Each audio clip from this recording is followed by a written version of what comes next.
Salut les copains. Aujourd'hui, dans cette vidéo, je vais vous montrer une petite mobilisation profonde de l'articulation du coude que vous pouvez par exemple rajouter à vos échauffements, que vous pouvez parfois rajouter à des protocoles de guérison ou de prévention pour les coudes, et qui, personnellement, fait partie de tous mes échauffements haut du corps et qui me fait beaucoup de bien, qui échauffe vraiment bien mes coudes en profondeur et particulièrement pour le travail bras tendu de street workout, la planche, la crosse, la maltaise, etc. Mais ça peut tout aussi bien être utilisé pour des échauffements de musculation classique. J'avais déjà montré quelque chose d'un peu similaire avec une mobilisation tractée à l'élastique pour les coudes. Le ressenti est assez proche, mais c'est pas exactement la même chose. Vous pouvez tout à fait combiner les deux mobilisations dans vos échauffements. Personnellement, c'est ce que je fais. Donc, pour cette mobilisation, vous allez avoir besoin d'une barre d'haltère. Je vous conseille de commencer extrêmement léger. Le plus léger sera le mieux, par exemple 2 kg. Le but, c'est pas de faire de l'hypertrophie. Le but, c'est pas de faire de la force. Le but, c'est d'échauffer. Le but, c'est de mobiliser en profondeur. Le but, c'est pas de vous détruire l'articulation. Vous pouvez tout à fait augmenter les charges au fur et à mesure du temps, notamment avec mon concept de l'échauffement progressif, mais il faut que ce soit fait sur le long terme. Donc ça peut très bien être utilisé pour conditionner vos coudes, renforcer vos articulations long terme, mais j'insiste vraiment sur le fait de commencer très léger. Commencez pas avec 6, 8, 10 kg. Ce sera beaucoup trop lourd, ce sera pas rentable. Le but ici, c'est de vous renforcer, c'est de vous échauffer, c'est pas de vous bousiller. Et la différence entre se flinguer l'articulation et la renforcer, ce sera toujours votre gestion de charge. Une gestion de charge intelligente et progressive.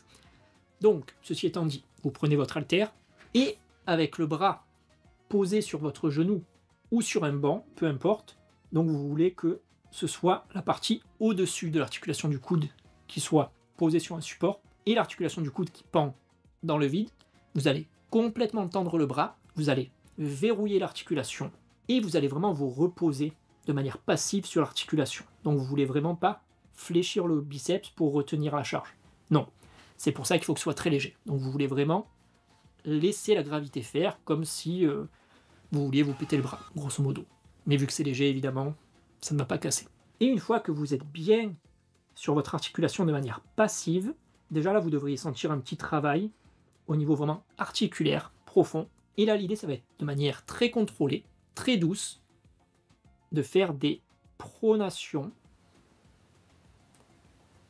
et des supinations, en essayant d'aller chercher le plus loin possible à chaque fois, et en gardant toujours le creux du coude pointé vers le plafond.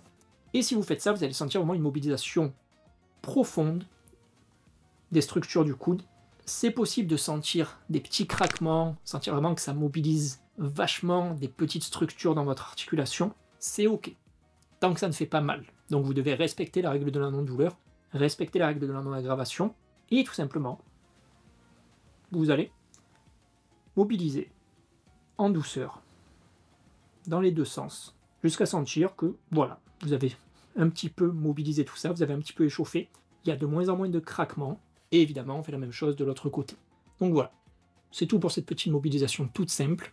Comme d'habitude, testez, expérimentez par vous-même, commencez très léger, et voyez un peu, côté sensation, ce que ça donne. Si vous sentez un mieux-être, si vous sentez que ça échauffe bien vos coudes, si vous sentez que vous avez moins de gêne, moins de douleur en faisant ça, parfait, intégrez-le à vos protocoles, à vos échauffements et compagnie. Si à l'inverse, vous n'êtes pas convaincu, vous sentez pas de mieux-être, vous n'avez pas l'impression que ça vous apporte quoi que ce soit, ou alors ça vous fait des gênes, des douleurs, ou ça aggrave les choses, eh bien, tout simplement, ne le faites pas.